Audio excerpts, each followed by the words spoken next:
എല്ലാവർക്കും സുഖമല്ലേ? നമ്മുടെ ഇന്നത്തെ തരൻ കയറാണ് കേട്ടോ. ഈ കയറിൻ്റെ കൂടെ ഒരു കുപ്പിയുടെ പകുതിയും കൂടി ചേരുമ്പോഴാണ് കേട്ടോ നമ്മളിപ്പോൾ കണ്ട കൊയർ പോട്ട് ഉണ്ടാക്കിയെടുക്കണത്. അപ്പോൾ ഇതിന് വേണ്ടി നമുക്ക് ആദ്യം തന്നെ ഒരുവിധം വലിപ്പമുള്ളൊരു കുപ്പി എടുക്കാം കേട്ടോ. അപ്പോൾ ഇതിനെ ഒന്ന് രണ്ടാക്കി മുറിച്ചിട്ടുണ്ട്. നമുക്ക് ആവശ്യമുള്ള പോർഷൻ എന്ന് പറയുന്നത് ഈ കാണുന്നതാണ്. അപ്പോൾ ഇനിയിപ്പോൾ നിങ്ങൾ മിനറൽ വാട്ടറിൻ്റെ നമ്മുടെ ട്രാൻസ്പെറൻ്റ് ആയിട്ടുള്ള കളറൊന്നും ഇല്ലാത്ത ടൈപ്പ് കുപ്പി എടുക്കുകയാണെങ്കിൽ അതായിരിക്കും നല്ലത്. അപ്പോൾ ഒരു 5 ലിറ്ററിൻ്റെയൊക്കെ ബോട്ടിലാണ് ഞാൻ ഉദ്ദേശിച്ചത്. പക്ഷെ അതൊന്നും കിട്ടാനില്ലാത്തതുകൊണ്ടാണ് ഇതുപോലത്തെ ഒരു വലിയ ബോട്ടിൽ എടുത്തിട്ടുള്ളത് കേട്ടോ. അപ്പോൾ അത് കിട്ടാനുള്ളവർ അത് എടുക്കുക. അപ്പോൾ ട്രാൻസ്പെറൻ്റ് ആണെങ്കിൽ നമ്മുടെ പോട്ടിന് കുറച്ചും കൂടി ഭംഗി കൂടും. അപ്പോൾ അതാ ഈ കാണുന്ന പോലെ നമുക്കിതൊന്ന് മുറിച്ചെടുക്കണം. അപ്പോൾ ഈ കാണിക്കുന്ന അതേ രീതിയിൽ തന്നെ മുറിച്ചെടുത്താൽ മതിയാവും കേട്ടോ. ഇനി മുഴുവനും നമുക്ക് ഇതുപോലെ ഒന്ന് മുറിച്ചെടുക്കാം. മുറിക്കുമ്പോൾ നമ്മൾ മറ്റൊരു കാര്യം കൂടി ശ്രദ്ധിക്കണേ. നമ്മൾ ഈ മുറിക്കുന്നത് ഇതുപോലെ അറ്റം വരെ മുറിക്കണം കേട്ടോ. സെൻറ്റർ പോർഷൻ വരെ അങ്ങോട്ട് എത്തിക്കേണ്ട. പക്ഷേ ഈ കാണുന്ന പോലെ താഴ്ഭാഗം വരെ നമ്മൾ എത്തിച്ച് മുറിക്കണം. അപ്പോൾ ചെറിയ കത്രികയൊക്കെ വെച്ച് മുറിക്കുകയാണെങ്കിൽ നമുക്ക് എളുപ്പത്തിൽ അറ്റം വരെ മുറിക്കാൻ പറ്റും കേട്ടോ. അപ്പോൾ അങ്ങനെ നമ്മൾ മുഴുവൻ ഇതുപോലെ ഇങ്ങനെ മുറിച്ചെടുത്തിട്ടുണ്ട്. ഏകദേശം ഒരേ രീതിയിൽ തന്നെ മുറിക്കാൻ ശ്രമിച്ചിട്ടുണ്ട്. അപ്പോൾ ഇതാ കണ്ടില്ലേ, ഇതുപോലെ നമുക്ക് വിടർത്താൻ പറ്റണം. അപ്പോൾ അതിന് വേണ്ടിയാണ് നമ്മൾ അറ്റം വരെയും മുറിക്കണം എന്ന് പറഞ്ഞത്. അപ്പോൾ ബേസ് നല്ല ലെവലിലിരിക്കുന്ന മിനറൽ വാട്ടറിൻ്റെ ബോട്ടിലൊക്കെ ആണെങ്കിൽ കുറച്ചുകൂടി നല്ലതായിരിക്കും. അപ്പോൾ ഇവിടെ ഒരാൾ നമ്മുടെ കോപ്പി അടിച്ച് മുറിച്ചുകൊണ്ടിരിക്കുന്നുണ്ട്. അപ്പോൾ ആ കയറിൻ്റെ ഒരറ്റം ഇതുപോലെ ഒന്ന് കെട്ടിട്ടെടുക്കുക കേട്ടോ. എന്നിട്ട് നമ്മൾ മുറിച്ചിട്ടുള്ള ഇതിൻ്റെ ഇടയിലേക്ക് ഇതുപോലെ ഒന്ന് കയറ്റി വെച്ച് വലിച്ചു നോക്കുക. അപ്പോൾ വലിച്ചു നോക്കുമ്പോൾ വിട്ടു പോരരുത്. അതുപോലെ ആയിരിക്കണം കെട്ടിൻ്റെ വലിപ്പം ഉണ്ടാവണത്. അപ്പോൾ ഇതുപോലെ ഇങ്ങനെ ലോക്കായിട്ടിരിക്കണം കാണാൻ പറ്റും. ഇനി വളരെ സിമ്പിളാണ് കേട്ടോ. നമ്മൾ ചെയ്യാനുള്ളത് അതിൻ്റെ പുറത്തു കൂടി എടുക്കുക, പിന്നെ അടുത്ത പീസിൻ്റെ അകത്തു കൂടി എടുക്കുക, വീണ്ടും ആ തൊട്ടപ്പുറത്തെ പീസിൻ്റെ പുറത്തു കൂടി എടുക്കുക. ഈ കയറ് അതുപോലെ നമ്മൾ ഫുള്ള് ഇങ്ങനെ റൗണ്ട് ചെയ്തെടുക്കണം. അപ്പോൾ നമ്മൾ ആദ്യം കണ്ടില്ലേ, ഇപ്പോൾ ഒരെണ്ണം പുറത്ത്, ഒരെണ്ണത്തിൻ്റെ അകത്ത്, അടുത്തതിൻ്റെ പുറത്ത്, അങ്ങനെ ഈ കാണുന്ന പോലെ നമ്മൾക്ക് കമിഴ്ത്തി വെച്ചിട്ടൊരു 2-3 ലെയർ വേഗം തന്നെ ഉണ്ടാക്കിയെടുക്കാം.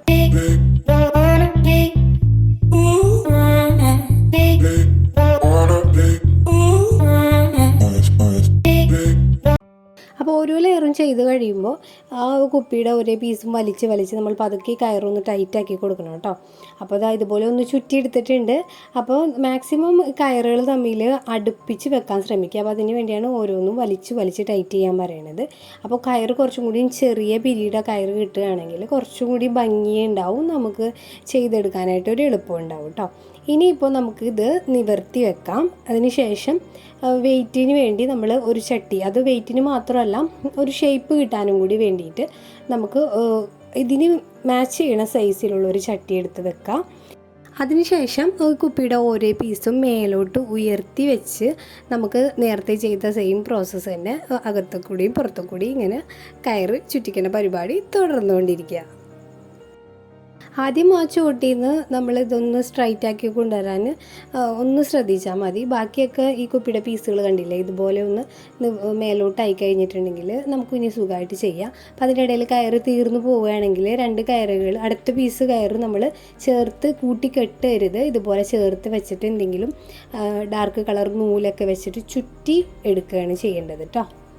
കണ്ടില്ലേ, അപ്പോൾ ഇതുപോലെ അപ്പോൾ നമുക്ക് ഒറ്റ കയറ് പോലെ തന്നെ ഇരിക്കും. ഇനി വീണ്ടും ഈ പ്രോസസ്സ് തന്നെ തുടർന്നുകൊണ്ടിരിക്കുക.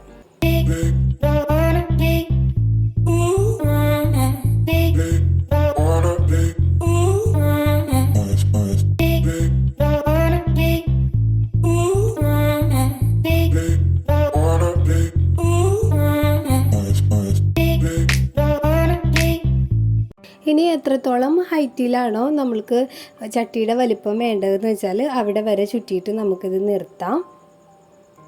അതിനുശേഷം നമ്മൾ ഇതിൻ്റെ ഉള്ളിൽ വെച്ചിട്ടുള്ള ചട്ടി പതുക്കെ നമ്മൾ ചുറ്റിയ കയറൊന്നും ഒരുപാട് ഡാമേജ് ആവാത്ത രീതിയിൽ സൂക്ഷിച്ചൊന്ന് പുറത്തേക്ക് എടുത്ത് മാറ്റാം.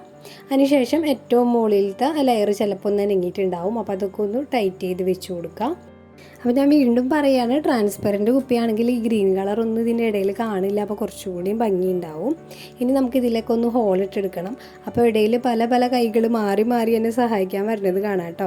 അപ്പോൾ ഇക്കാക്കയും ഉപ്പയും ഒക്കെ എന്നെ ഹെൽപ്പ് ചെയ്ത് തരുന്നുണ്ട്. അപ്പോൾ ഈ ഹോളിട്ട് തരുന്നത് ഉപ്പയാണ് കേട്ടോ. അപ്പോൾ എന്തെങ്കിലും ഒരു കമ്പി ചൂടാക്കിയിട്ടൊക്കെ നമുക്കിതിൽ ഹോളിടാം. അപ്പോൾ ഓരോ പീസുമ്മലും 2 ഹോൾ വെച്ചിടണം. അപ്പോൾ അതെങ്ങനെയാണെന്നുള്ളത് ഞാൻ കാണിച്ചു തരാം കേട്ടോ. അപ്പോൾ കണ്ടില്ലേ, ഓരോ കയറിൻ്റെയും മുകളിലും താഴെയായിട്ട് ഇതുപോലെ അടുപ്പിച്ച് ഒരേ ഹോളിട്ട് കൊടുക്കുകയാണ് ചെയ്യണത്. അപ്പോൾ ഇത് മൊത്തം ഇതുപോലെ നമ്മൾ ചെയ്തെടുത്തിട്ടുണ്ട് കേട്ടോ. അതിനുശേഷം ഇതുപോലൊരു കമ്പിയാണ് എടുത്തിട്ടുള്ളത്. ഈ കമ്പി വെച്ചിട്ടാണ് നമ്മൾ ഈ കയറ് ഈ ബോട്ടിലിൻ്റെ പീസുമ്മേലേക്ക് കെട്ടി വെക്കാൻ പോകുന്നത് കേട്ടോ. അപ്പോൾ നിങ്ങൾക്ക് വേണമെങ്കിൽ ഇതുപോലെ കെട്ടുകമ്പി വെച്ചിട്ട് കെട്ടാം, അല്ലെങ്കിൽ നല്ല കട്ടിയുള്ള നൂലൊക്കെ ഉണ്ടെങ്കിൽ കോർത്ത് കെട്ടാം കേട്ടോ. അപ്പോൾ എനിക്കിതിപ്പോൾ ഉപ്പ തന്നെയാണ് ചെയ്തു തരുന്നത്. പ്ലയർ വെച്ചൊക്കെ ഒന്ന് ടൈറ്റ് ചെയ്ത് കെട്ടി വെക്കുകയാണ്. അപ്പോൾ ജസ്റ്റ് നമ്മൾക്ക് ആവശ്യം എന്ന് പറയുന്നത് ഇതുപോലെ ഈ കുപ്പിയും കയറും കൂടി ചേർന്നിരിക്കണം. അപ്പോൾ അതിന് വേണ്ടി നിങ്ങൾക്ക് ഏത് മെത്തേഡ് എടുക്കാം. നൈലോൺ നൂലോ ടൈങ്കിസ് നൂലോ അങ്ങനെ ഏത് തരത്തിലുള്ള നൂലിട്ട് കെട്ടി എന്ത് വേണമെങ്കിലും നിങ്ങളുടെ സൗകര്യത്തിനനുസരിച്ച് ചെയ്യാം. അങ്ങനെ നമ്മൾ ഇത് മുഴുവൻ ഇതുപോലെ കെട്ടി വെച്ചിട്ടുണ്ട്. ഇനി നമുക്ക് ബാക്കി നിൽക്കണ ആ ഒരു കയറിൻ്റെ പീസ് മുറിച്ച് മാറ്റാം. അതുപോലെ തന്നെ എക്സ്റ്റെൻഡ് ചെയ്ത് നിൽക്കണ ഈ ബോട്ടിലിൻ്റെ പീസുകളൊക്കെ ഒന്ന് മുറിച്ച് മാറ്റാം കേട്ടോ. അതിനുശേഷം ഇതിൻ്റെ എഡ്ജൊക്കെ ഒന്ന് നല്ല ഭംഗിയിൽ ഒന്ന് ഫിനിഷ് ചെയ്ത് കൊടുക്കുക. ഇനി നമുക്ക് ഇതിൻ്റെ എഡ്ജിൽ വരുന്ന ഡിസൈൻ എന്ന് പറയുന്നത് നമ്മളുടെ ഓരോരുത്തരുടെ ഇഷ്ടത്തോട് നമുക്ക് എങ്ങനെ വേണമെങ്കിലും ചെയ്യാം. അപ്പോൾ ഞാനിവിടെ ചെയ്യുന്ന മെത്തേഡ് എന്ന് പറയുന്നത് സാധാരണ ഒരു പോളിസ്റ്ററിൻ്റെ തുണി എടുത്തിട്ട് അതൊരു ഡാർക്ക് ഷെയ്ഡിലുള്ള ഒരു തുണി എടുത്തിട്ട് ഇതിൽ കോർത്ത് ചുറ്റി കെട്ടിയെടുക്കാമെന്നാണ് വിചാരിക്കുന്നത്.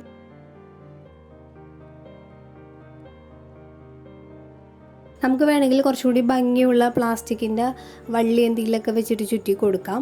അപ്പോൾ അല്ലെങ്കിൽ പിന്നെ കമ്പി വളച്ച് ഇതേ റൗണ്ടിൽ എടുത്തിട്ട് അതിൽ ഫുള്ള് കയറ് ചുറ്റി എടുത്തിട്ട് ഇത് കൂടിയും നമുക്ക് വേണമെങ്കിൽ നൂല് വെച്ചിട്ട് ചേർത്ത് കെട്ടാം. അപ്പോൾ അതൊക്കെ ഓരോരുത്തരുടെ ഇഷ്ടം. അപ്പോൾ ഞാനിപ്പോൾ ഈ നമ്മുടെ ആ ഒരു കുപ്പിയുടെ കട്ട് ചെയ്ത് മാറ്റിയ ഭാഗങ്ങളൊക്കെ ഒന്ന് കവർ ചെയ്യാനും അതുപോലെ ജസ്റ്റ് ഒരു ഭംഗിക്ക് വേണ്ടിയിട്ട് ഇതുപോലെ ഒന്ന് പെട്ടെന്ന് കഴിയണം, അതും ഒട്ടും കോസ്റ്റ് ഇല്ലാത്ത രീതിയിൽ ചെയ്യാൻ വേണ്ടിയാണ് ഇതുപോലെ ഒരു തുണി വെച്ചിട്ട് ചെയ്തിട്ടുള്ളത്. അപ്പോൾ അതൊക്കെ എല്ലാം നിങ്ങളുടെ ഇഷ്ടത്തിന് ചെയ്യാം കേട്ടോ. അപ്പോൾ ഇത് മുഴുവൻ നമുക്ക് ഇതുപോലെ ഒന്ന് ജസ്റ്റ് പിരിച്ച് ഒന്ന് കോർത്ത് ചുറ്റിയെടുക്കുക, അത്രമാത്രം. അപ്പോൾ ബാക്കി വന്നത് അതിൻ്റെ ഉള്ളിലേക്ക് നമുക്ക് സൂക്ഷിച്ച് കോർത്ത് ചേർത്ത് വെക്കാം. ഇത്രയേ ഉള്ളൂ. അപ്പോൾ നമ്മുടെ ചട്ടിയുടെ പരിപാടി കഴിഞ്ഞിട്ടുണ്ട്. അപ്പോൾ ട്രാൻസ്പെറൻ്റ് ആയിരുന്നെങ്കിൽ കുറച്ചും കൂടി ഭംഗിയുണ്ടായേനെ. അതുപോലെ തന്നെ ചെറിയ പിരിയുടെ കയറാണെങ്കിൽ അതിനേക്കാൾ ഭംഗിയുണ്ടായേനെ. അപ്പോൾ എന്തായാലും ഈ ഒരു ചട്ടി എനിക്ക് വളരെ ഇഷ്ടപ്പെട്ടു. കാരണം പ്ലാസ്റ്റിക് ബോട്ടിലൊരു വേസ്റ്റാണ്. അതുപോലെ തന്നെ പിന്നെ എക്കോ ഫ്രണ്ട്ലി ആയിട്ട് കയർ വെച്ചിട്ട് തന്നെ നമ്മൾ ചെയ്യുമ്പോൾ നമുക്ക് പ്ലാസ്റ്റിക് പോട്ട്സൊക്കെ കാണുന്നതിനേക്കാൾ കുറച്ചും കൂടിയും എന്തോ ഒരു പ്രത്യേക സന്തോഷം തോന്നുന്നുണ്ട്. അപ്പോൾ ഏതായാലും ഇതുവരെ ഇങ്ങനെ ഒന്ന് ട്രൈ ചെയ്യാത്തവരുണ്ടെങ്കിൽ ഒന്ന് ട്രൈ ചെയ്ത് നോക്കാം കേട്ടോ, ടൈമൊക്കെ കിട്ടുമ്പോൾ. അപ്പോൾ നിങ്ങൾക്ക് എല്ലാവർക്കും വീഡിയോ ഇഷ്ടമായി എന്ന് വിചാരിക്കുന്നു. ഇഷ്ടമായെങ്കിൽ ലൈക്ക് ചെയ്യാൻ മറക്കരുത് കേട്ടോ. ചാനൽ സബ്സ്ക്രൈബ് ചെയ്യാത്തവരുണ്ടെങ്കിൽ ഒന്ന് സബ്സ്ക്രൈബ് ചെയ്തോളൂ. അപ്പോൾ നമുക്ക് മറ്റൊരു വീഡിയോ ആയിട്ട് കാണാം. അതുവരേക്കും ബൈ ഫ്രം സഫീസ് ഹോം ഡയറി.